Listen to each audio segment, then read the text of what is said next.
Hello, friends. Thanks for tuning in. Today, I want to tell you about a little coin that might just make your eyes pop if you look a bit closer.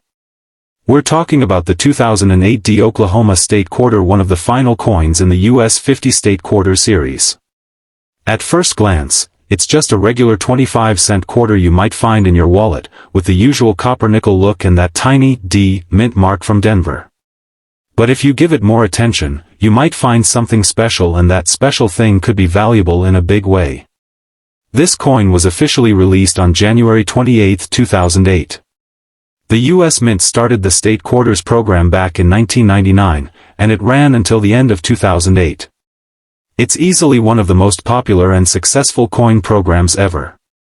For this particular quarter, millions were minted, so most are still just worth face value or, if in mint condition, $1 or $2. The obverse side carries our familiar friend George Washington, and the D mint mark sits just behind his neck. The reverse side features the scissortail flycatcher, Oklahoma's state bird, sweetly hovering over Indian blanket wildflowers. The artwork tells a beautiful story of local nature, and that's part of what makes this coin charming. Now picture this: you hold one of these quarters and say, "I'm going to check if there's something odd." You put it under a basic handheld magnifier or smartphone magnifier. If you see letters or parts of Washington's portrait looking slightly doubled like a ghost image behind it, that's called a double die error. One of those from 2008 D Oklahoma, graded in mint state condition like nearly flawless, recently sold for about $520. Not bad for a 25-cent piece, right? Then there's another kind of oddness you may notice: weird coloring. Instead of the usual silvery look, the coin might be splashed with gray, purple, or even black tones.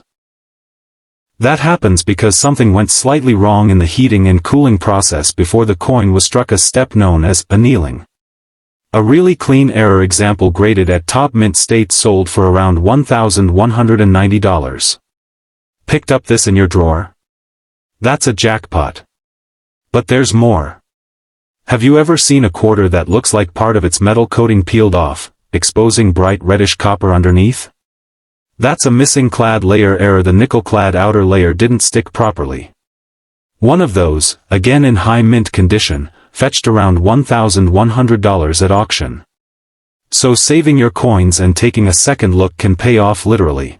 Some people might have heard wild stories about quarters being worth $7,000 or more. But that number doesn't apply to the Oklahoma one. It belongs to a really rare and unusual case. Here's the scoop: back in 1999, the Delaware state quarter was accidentally struck on a leftover silver planchet, the kind of blank coin used for older silver coins. Someone found it, and because it was never supposed to be made, it was insanely valuable. That one sold for more than $7,000. Meanwhile, there's a mind-blowing case where a 2000 South Carolina quarter was struck on a Sacagawea dollar planchet, totally wrong metal and size. That mule error sold for something like $35,000. Those are exceptional cases. They don't involve our 2008 D Oklahoma quarter, but it's fun to know what's possible when mistakes happen at the mint. So let's rewind and talk a little about how these oddities come to life. When coins are made, machines stamp metal blanks using dies. Those are like stamps that press into the metal. Sometimes there's a hiccup. If the same die presses down twice, slightly misaligned, you get a double die. Sometimes the metal blank wasn't heated or cooled quite right, messing with its color. Those are the improperly annealed ones. And sometimes the outer layer that covers the copper core doesn't stay attached and peels off at the moment of minting. You get that bright copper popping through. Mistakes, but they make collectors jump with excitement. In real life, most of these quarters just circulate as normal coins, and they stay at face value 25 cents or at best, a couple of dollars in uncirculated condition. But now that you know, you might want to dig through that piggy bank or coin jar and inspect your quarters under a light. If something looks weird, you could have something valuable tucked away. Let's pretend you're filming this for your own channel. You might start with a close-up of the dime, or rather, the quarter.